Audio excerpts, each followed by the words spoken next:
Today we will discuss about statistics. First of all, we will learn what is statistics, what is the meaning of statistics, what are the functions of statistics, and what are the uses of statistics. Most important. Okay. Simple theory part है. छोटे से 2 marks 4 marks के questions में ये चीज़ें आ सकती हैं. तो what is statistics? Statistics की definition in plural sense you have to learn it. Statistics are numerical statements. Numbers होते हैं, जैसे हमने सबकी एज नोट कर ली. एक ग्रुप ऑफ पर्सनस हैं, 5 हैं, 10 हैं, 15 हैं. हमने सबकी एजेस नंबर नोट कर लिया, ठीक है. या हमने सबके वेट नोट डाउन कर लिए. तो numerical statements होती हैं ये.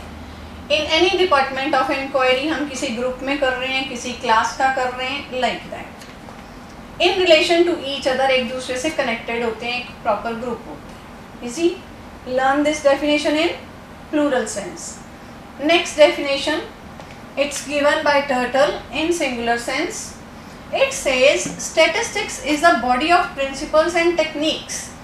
Statistics का मतलब है कि हम टेक्निक्स अप्लाई करेंगे. जैसे आपने लोअर क्लासेस में मीन, मीडियन, मोड सीखा है.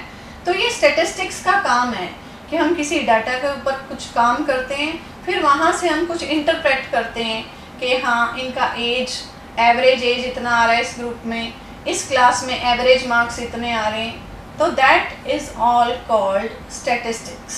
वो सारा काम है स्टैटिस्टिक्स का. हम उसी को ही ज़्यादा इम्पोर्टेंस देंगे. You have to learn this line. Statistics is a body of principles and techniques of collecting.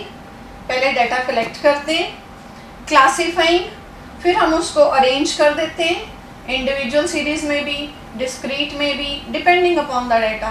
ज़्यादा बड़ा डाटा हो तो हम कॉन्टीन्यूस सीरीज में उसको डिवाइड कर देते हैं. प्रेजेंटिंग, वही टेबल फॉर्म बनानी.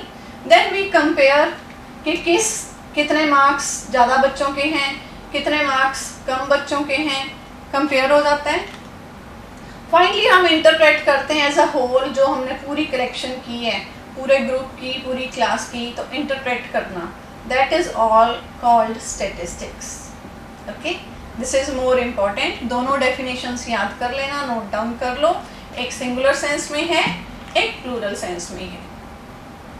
अब characteristics of statistics in singular sense. हमारा ज़्यादा काम तो सिंगुलर सेंस में ही काम करने वाला है. तो ये डेफिनेशन से भी क्लियर था. It is collection of data. Characteristics क्या है? हम पहले कलेक्ट करते हैं, फिर हम उसको ऑर्गेनाइज करते हैं, सिस्टमेटिक लिखते हैं, फिर हम उसको टेबल फॉर्म में प्रेजेंट करते हैं, फिर एनालिसिस करते हैं, उसके ऊपर मीन निकालना है, मीडियन निकालना है, या कुछ और वॉट एवर. फिर इंटरप्रेट करते हैं, लास्ट में हम एक डिसीजन देते हैं. तो this is all called characteristics of statistics. तो ये दोनों चीज़ें मैंने बना दी बॉक्स में. ये आप part as it is copy करिए, याद करिए. ये आपके थ्योरी पार्ट को अटेम्प्ट करने के लिए very helpful. Okay, note down. इसके बाद आप अपनी बुक्स में से functions of statistics, uses of statistics, ये 2-4 चीज़ें ऐसे ही पॉइंट फॉर्म में लर्न करिए. अगर ज़्यादा डिटेल में क्वेश्चन आता है, जब मार्क्स ज़्यादा हैं, तो इसको डिस्क्राइब करिए with the help of an example. और अगर शॉर्ट में आ रहा है, 2 to 4 मार्क्स में है, फिर आप सिंपल पॉइंट्स देकर क्लोज कर सकते हैं. Note down.